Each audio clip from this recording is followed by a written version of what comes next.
सुप्रभात बच्चों। RPS school की हिंदी की कक्षा में आपका स्वागत है। बच्चों आप लोग कैसे हैं? आशा करती हूँ आप लोग घर पे सुरक्षित होंगे और पढ़ाई कर रहे होंगे। तो मैं आपकी हिंदी की शिक्षिका लक्ष्मी। हम लोग कौन सा पाठ पढ़ रहे थे बच्चों? गुरु भक्त कालीबाई पढ़ रहे थे। यह हमारा 8वां पाठ है बच्चों। तो हम लोग इसको आधा पढ़ लिए हैं, तो चलिए आधा इसके बाद हम लोग शुरू करते हैं। तो अब तक हम लोगों ने क्या क्या पढ़ा था वो मैं थोड़ा सा आप लोगों को बता देती हूँ।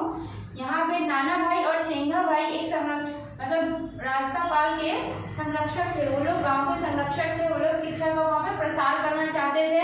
और कालीबाई जो थी वो गुरु भक्त थी, मतलब उनकी बातों को बहुत ही आदर करती थी, बहुत ही मानती थी। उनके लिए स्नेह का भाव गुरु के लिए भी था और कालीबाई की तरफ से भी था।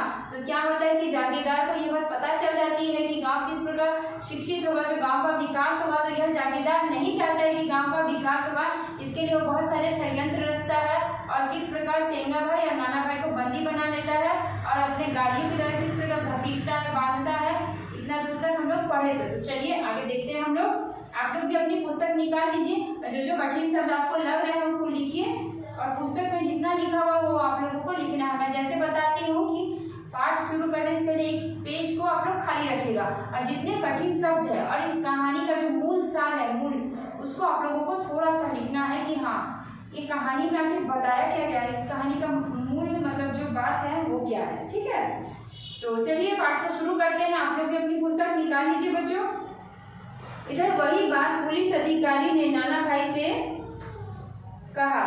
इस पर नाना भाई हाथ जोड़कर बोले, साहब यह पाठशाला तो प्रजामंडल चला रहा है, आप इसे बंद क्यों करवाना चाहते हैं? इसमें तो बालकों का भला हो रहा है। यहाँ जो नाना भाई थे वो न्यायाधीश महोदय के सामने किस प्रकार निवेदन कर रहे हैं कि यह पाठशाला तो प्रजामंडल चला रही है, आप क्यों इसे बंद कराना चाह रहे हैं? इससे तो गाँव का भला है, बच्चों का भला है, हमारे भविष्य का भला हो रहा है। तो ये तो जागीरदार चाहता ही नहीं था।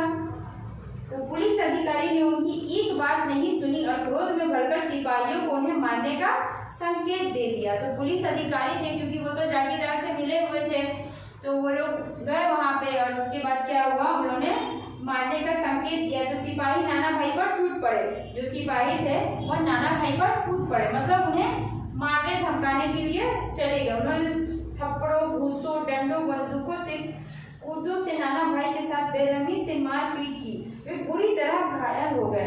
यहाँ पे नाना भाई के साथ क्या हुआ, जो जिला न्यायाधीश महोदय थे तो उनके आदेश के बाद क्या हुआ कि पुलिस जो थे, सिपाही जो थे, उनको मारना शुरू कर दिया और बहुत ही बुरी तरीके से उनको मारते हैं। तो उसके बाद क्या होता है हम लोग देखते हैं। इसी बीच सेंगा भाई को ट्रक से बांधकर घसीटा जाने लगा। फिर क्या हुआ, जो नाना भाई को तो लोग मार ही रहे थे, फिर तुरंत ही सेंगा भाई को ट्रक में बांधकर घसीटा गया। सोचिए किस प्रकार उनको कष्ट हुआ होगा, कितना कष्ट हुआ होगा। वहां पे कोई भी उनकी सहायता के लिए खड़ा नहीं था। नाना भाई से यह देखा नहीं गया। वो सेंगा भाई को बचाना चाहते थे। जो सेंगा भाई थे उनको बचाना चाहते थे नाना भाई। घायल होते हुए भी वे दौड़ने लगे, पर एक सिपाही ने जोर से बंदूक का खुदा दे मारा।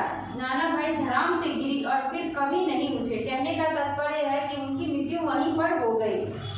सेंगा भाई को ट्रक से बांधकर घसीटा जा रहा था। पाठशाला के बाहर गांव के लोगों की भीड़ जमा हो गई, किंतु किसी में साहस नहीं था कि वो सेंगा भाई को बचाने के लिए आगे आए। यहाँ पे मतलब कोई भी उनकी सहायता के लिए नहीं आया। नाना भाई तो चले ही गए, लेकिन सेंगा भाई लड़ रहे थे अपने लिए, लेकिन कोई भी उनकी सहायता के लिए नहीं आता है, क्योंकि गांव के लोग ऐसे ही डरे हुए कि अगर कोई उनकी सहायता करेगा तो उन्हें भी घर से बेदखल कर दिया जाएगा, बहुत सारे अत्याचार उन पे होंगे, तो अपने परिवार के लिए वहां पे चुप रहते हैं।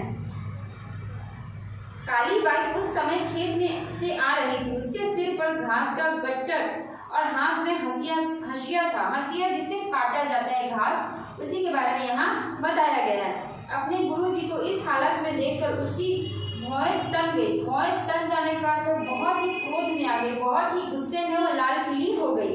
घास का गट्ठर जमीन पर फेंक दिया और ललकारते हुए बोली, ठहरो, गुरुजी को इस तरह घसीट कर कहाँ लेके जा रहे हो? यह कहते हुए बिजली की तरह ट्रक की ओर आ टपकी। मतलब किस प्रकार यहाँ पे दिखाया गया है कि अपने प्राणों की मतलब चिंता ना करके गुरु के लिए किस प्रकार वो दौड़ पड़ती है अपने गुरु को बचाने के लिए। एक छोटी 13 वर्ष की लड़की अपने गुरु को बचाने के लिए अपने प्राणों का भी न्यौछावर कर देती है। काली बाई ने ट्रक से बंधी रस्सी को हंसिया से एक ही झटके में काट दिया।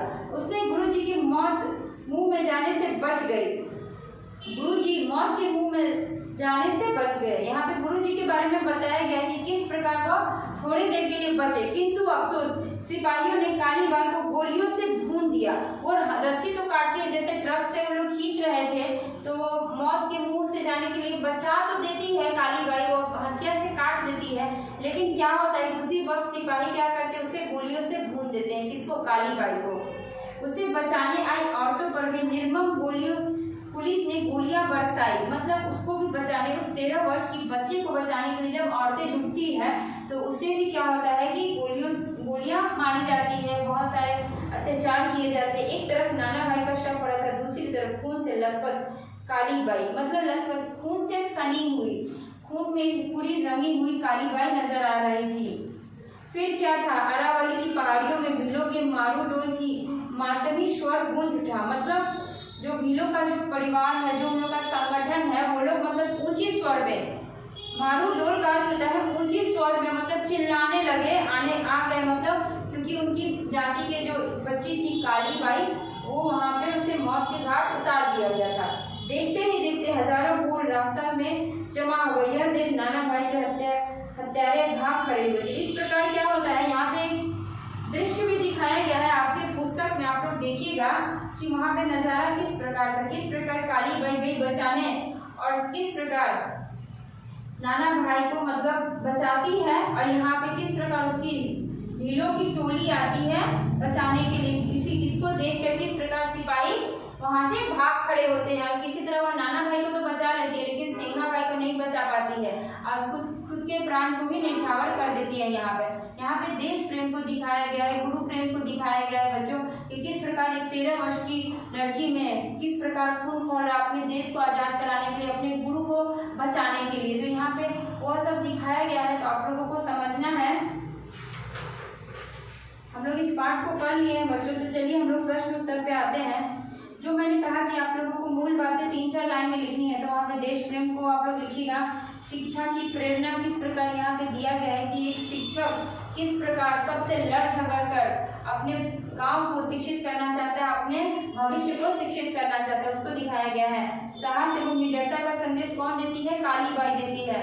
इस बात को भी आप लोगों को लिखना है कि और गुरु और शिष्य का जो रिश्ता है उसको यहाँ पे कितना एक निष्ठा से दिखाया गया है, उससे भी आप लोगों को समझना है। ठीक है बच्चों, तो चलिए हम लोग देखते हैं, कुछ प्रश्न उत्तर हम लोग देख लेते हैं, आप लोग भी समझ लीजिए। काली बाई कौन थी? काली बाई कौन थी ये आप लोगों को बताना है। तो यहाँ पे सबसे आगे आपकी पुस्तक में है, एक वीरबाला थी, वीरबाला थी। ठीक है, इसको आप लोगों को लिखना है, अच्छे से आप लोग लिखिएगा कि काली बाई कौन थी। तो वीरबाला थी। काली बाई के गांव का नाम क्या था? तो वो आप लोगों को लिखना है अच्छे से। नाना भाई बच्चों के मन में कौन सी भावना जगाना चाहते थे? काली बाई शहीद होकर लोगों के मन में क्या जगा गई? ये सब आप लोगों को लिखना है अच्छे से। ज्यादा टफ नहीं है बच्चों, आप लोग खुद इसको समझ सकते हैं। रास्ता पर गांव के लोग किस में परेशान थे, मतलब किस से परेशान थे, मतलब वहाँ के जो लोग थे किस से परेशान थे। तो एक तो नाम है जागीरदार, और आप लोगों को अच्छे से लिखना है जिला न्यायाधीश जो थे, और कौन कौन है जो इसमें शामिल थे अपने गांव को अशिक्षित करने में, उनके नाम यहाँ पे आप लोगों को लिखना है। जागीरदार ने षड्यंत्र क्यों रचा? वो चाहते थे कि गांव शिक्षित ना हो, इसलिए उन्होंने षड्यंत्र रचा। ये सब आप लोगों को लिखना है। ठीक है बच्चों, इसमें आप लोगों को कहीं भी कुछ कठिनाई लगे तो आप लोग मुझे बताइएगा व्हाट्सएप ग्रुप में, मैं वहाँ बता दूंगी, और इसके प्रश्न उत्तर आप लोगों को अच्छे से कर लेने हैं। तो इस प्रकार ये हमारा पाठ पूरा होता है बच्चों। तो आगे के पाठ में हम लोग मिलेंगे तो उसको आप लोगों को पढ़ के रखना है अच्छे से। ठीक है बच्चों, तो इससे क्या होगा कि आप लोग अच्छे से आसानी से समझ पाएंगे। धन्यवाद।